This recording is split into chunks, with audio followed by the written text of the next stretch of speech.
All right, what's up? Mrs. Stewart's seventh grade reading.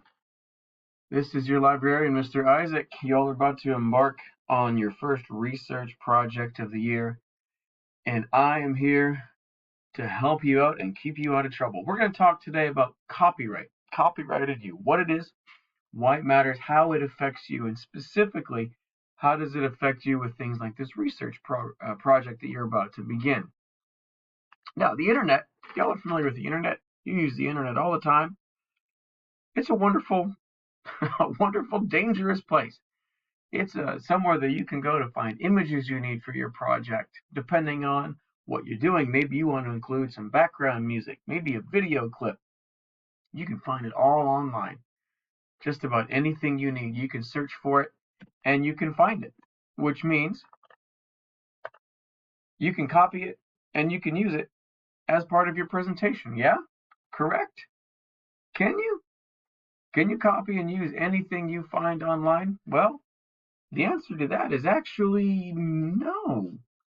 I know it's out there and available, and it seems so easy, so tempting to just snag that image, to grab that music, to use a clip of that video from YouTube. But by doing that, you could be guilty of stealing.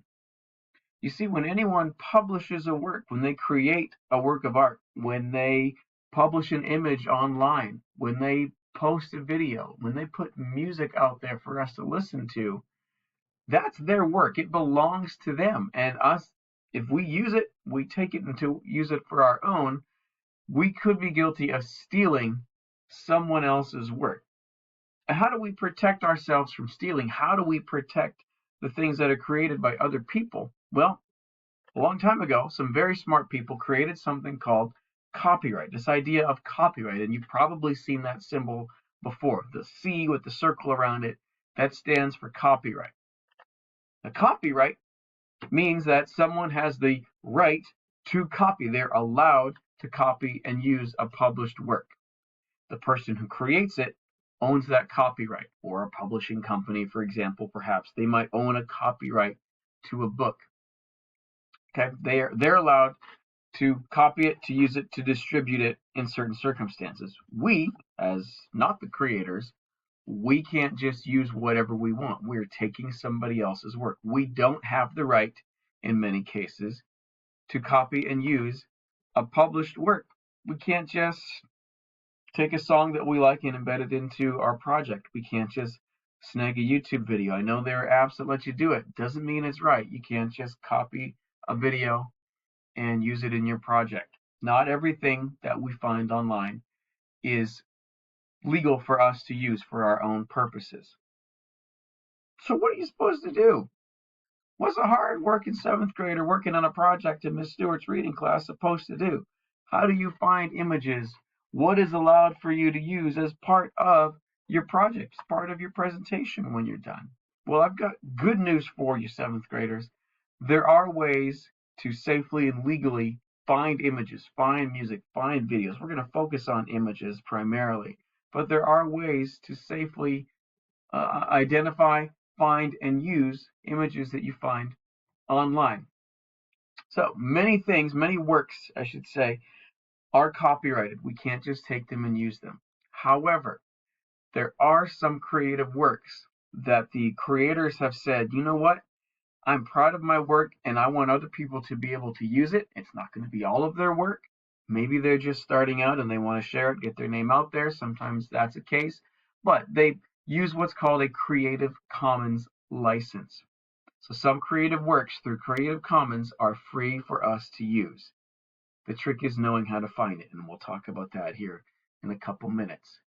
So when we're looking for images, we can't just take anything. We need to find things that are free to us to use through a Creative Commons license. And there are different types of Creative Commons licenses. So what can you use? We want to look for these symbols. That little CC symbol stands for Creative Commons. And there are different types of Creative Commons licenses. Sometimes we'll find some that have the little symbol with the circle, little human looking figure in the middle of it, and says BY, by, the word by. That means we have to say who this work is by. We have to attribute the work. somewhere in our presentation, in our project, in our writing, we'll say this image is from so and so and is free to use under Creative Commons license. Okay, we have to attribute, we have to say who the work is by. The NC, $ with the line through it, that stands for non-commercial use. That means that the original creator of this image or this music or this video says, yeah, you can use my work in your own, but you can't make any money off of it.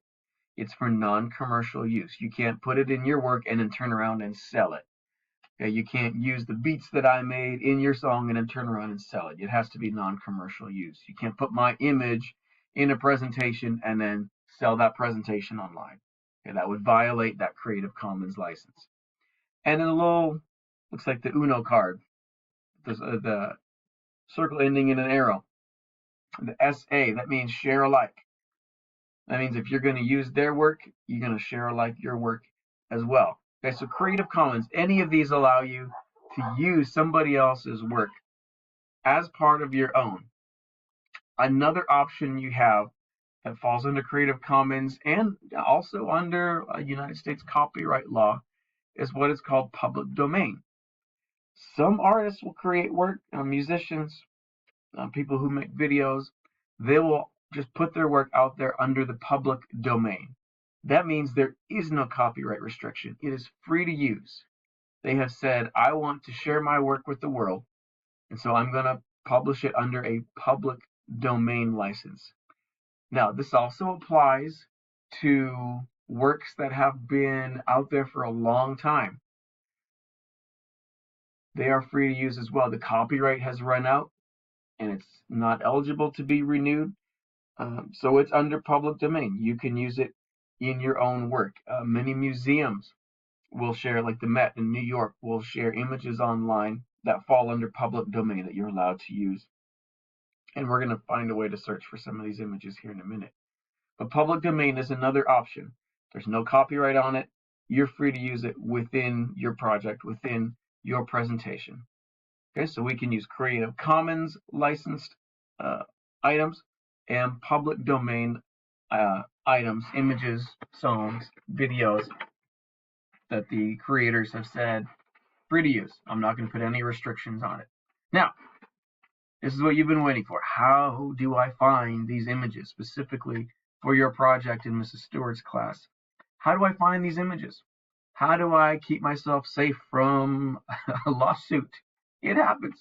How do I keep myself safe from that? How do I keep the original artist's work safe so someone's not taking it and so I'm not taking it and stealing it? Well, there are a few different ways that we can find images available under Creative Commons license.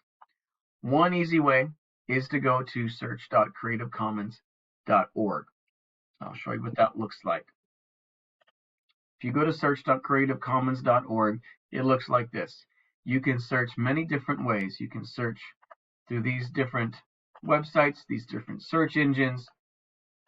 Type in whatever you're looking for, click search, and it will return a search with a Creative Commons filter, looking only for Creative Commons licensed images, videos, music, etc. Now, what I think is going to apply more to you is actually a Google search. And there's a couple different ways we can do that. I'm going to stay in here actually and show you. Now, when I was searching for images for all the slides in this presentation, I just used this little tool here.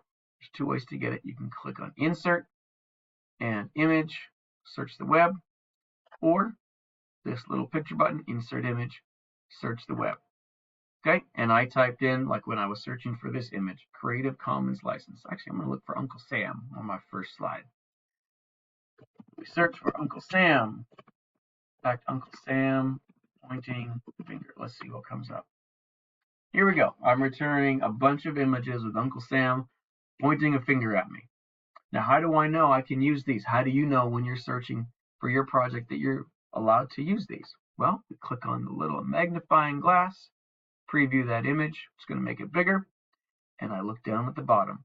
Images labeled for commercial use with modification. I could use this even if I wanted to sell this presentation, which I'm not. And that means that I'm allowed to use this image.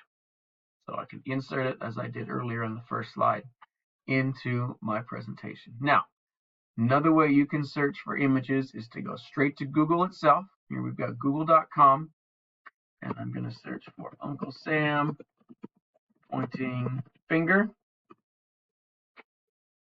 Here's a bunch of images. I want to make sure I'm searching only for images. I'm going to click there. That also, here's the key, that also pulls up this Tools button. You're going to click on Tools, and under Usage Rights, this means what am I allowed to use? Creative Commons license. That means any images that Google sends back to you have a Creative Commons license. You're allowed to use it per Creative Commons license.